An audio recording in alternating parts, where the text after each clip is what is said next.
5 থেকে 10 টাকা। এই নিয়ে আরো জানাতে নগরের সোনাডাঙ্গা পাইকারি কাঁচা বাজার থেকে যুক্ত হচ্ছেন রামিম চৌধুরী। রামিম, বাজারে কোন কোন সবজির দাম কমেছে, ক্রেতারা দাম নিয়ে কি বলছেন? এবং এর আগে আমরা আমাদের সহকর্মী মুন্নার কাছ থেকে শুনছিলাম যে সেখানকার আসলে গরুর মাংসের দাম অনেকটাই কমে এসেছে। খুলনার আসলে গরুর মাংসের অবস্থা কি, দরদাম আগের থেকে কমেছে কিনা, বিস্তারিত একটু জানাবেন আমাদেরকে। মিম, খুলনাতে সবজির যে দাম সেটি কিন্তু গত কয়েকদিনের তুলনায় অনেকটাই কমে এসেছে। আজকে কিন্তু প্রায় প্রতি কেজিতে সব ধরনের সবজিতেই প্রায় 5 থেকে 10 টাকা পর্যন্ত কমেছে বলে এখানকার ব্যবসায়ীরা আমাদেরকে জানিয়েছেন। তবে এখানে কিন্তু কিছু কিছু সবজি রয়েছে যেগুলোর সরবরাহ কম থাকার কারণে কিন্তু দাম স্থিতিশীল অবস্থায় রয়েছে। এর মধ্যে বেগুন কিন্তু রয়েছে, কারণ বেগুনের যে সরবরাহ সেটি স্থিতিশীল রয়েছে, যার ফলে কিন্তু দামটাও ঠিক আগের মতোই রয়েছে। তবে অন্যান্য যে সবজি রয়েছে তার সেসব সবজির দাম কিছুটা কমেছে। আপনি যে লাউটি দেখছেন আজকে, সেই লাউটির দাম কিন্তু আজকে প্রতি পিস লাউ বিক্রি করা হচ্ছে 25 থেকে 30 টাকার মধ্যে, যেটি গত কয়েকদিন আগেও 35 থেকে 40 টাকার মধ্যে বিক্রি করা হয়েছে।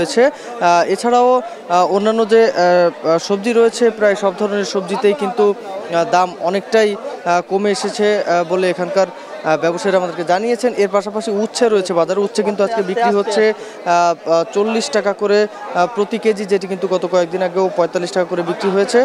এছাড়াও কচুরমুখী রয়েছে, সেটি কিন্তু আজকে বিক্রি করা হচ্ছে 30 টাকা করে প্রতি কেজি। বেগুন যেটি রয়েছে, বেগুনের সরবরাহ কিন্তু কিছুটা কমেছে এবং যার ফলে বেগুনের দাম কিন্তু স্থিতিশীল অবস্থায় রয়েছে। 50 থেকে 55 টাকা, আবার কোনো কোনো সময় কিন্তু 60 টাকা করেও বিভিন্ন জায়গায় বিক্রি করা হচ্ছে প্রতি কেজি বেগুন। মোটামুটি এখানকার ব্যবসায়ীরা যেটি বলছেন যে যেসব পণ্যের সরবরাহ বেড়েছে সেই সব সবজির দাম কিন্তু অনেকটাই কমে এসেছে। তো এখানে চাষিরা কিন্তু অনেকেই সরাসরি এখানে বিভিন্ন রকম সবজি বিক্রি করতে আসেন। এর পাশাপাশি যেসব ক্ষেত থেকে এই সবজিগুলো এখানে এই সোনাডাঙ্গা পাইকারি কাঁচা বাজারে আসে, সেই সব জায়গা থেকে কিন্তু সবজির যে উৎপাদন সেটি অনেকটাই ভালো বলছেন এখানকার ব্যবসায়ীরা। এছাড়াও নতুন যে সবজিগুলো রয়েছে, নতুন সবজি কিন্তু বাজারে আসতে শুরু করেছে। পটল, ফুলকপি এগুলোও কিন্তু আমরা এখন বাজারে দেখতে পাচ্ছি এবং ঢেঁড়স রয়েছে বাজারে।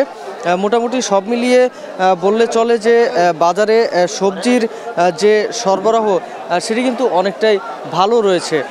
এবং তবে শাকের যে বিষয়গুলো, সাদা শাক বা যে লাল শাক রয়েছে, সেই শাকের দাম কিন্তু কিছুটা বাড়তি রয়েছে। এখানকার ক্রেতাদের সাথে আমরা কথা বলেছি, তারা যেটি বলছেন যে এই যে দাম আরও কিছুটা নিয়ন্ত্রণে আনা দরকার। তো এই ছিল আমার কাছে মিম সবশেষ খবর। খুলনার সোনাডাঙ্গা পাইকারি কাঁচা বাজার থেকে বিভিন্ন পণ্যের দরদাম